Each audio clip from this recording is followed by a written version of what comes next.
కడప జిల్లా కడప నగరంలోని డీఎస్పీ కార్యాలయం, కడప డీఎస్పీ షరీఫ్ మీడియా సమావేశం.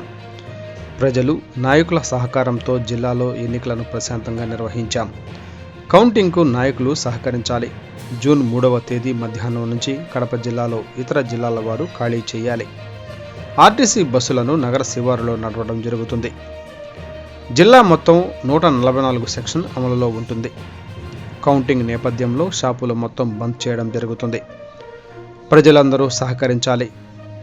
ఇతర జిల్లాల నుంచి ఎవరూ రాకూడదు. సోషల్ మీడియాలో రెచ్చగొట్టే విధంగా పోస్టులు పెడితే కేసులు నమోదు చేస్తాం.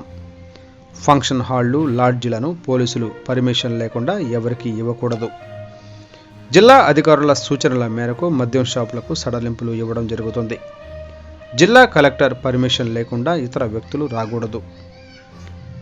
నగర శివారులో 7 చెక్ పోస్టులు ఏర్పాటు చేయడం జరిగింది. సీసీ కెమెరాల ద్వారా క్షుణ్ణంగా పర్యవేక్షిస్తున్నాం. స్ట్రాంగ్ రూమ్ బయట 4 అంచెల భద్రత ఏర్పాటు చేయడం జరిగింది. పద్మ వ్యూహం లాంటి టీంను ఏర్పాటు చేయడం జరుగుతుంది. ప్రజలందరూ శాంతియుతంగా ఉండాలి. ఎవరైనా అల్లర్లు చేస్తే కఠిన చర్యలు తీసుకోవడం జరుగుతుంది. జూన్ 3వ తేదీ పార్టీ కార్యాలయాలు బంద్ చేసి సీసీ కెమెరాలను ఏర్పాటు చేయడం జరుగుతుంది. కడప సబ్ డివిజన్ ఎటువంటి ర్యాలీలు, అల్లర్లకు పాల్పడకూడదు. నాయకులు, ప్రజలు పోలీసులకు సహకరించాలి.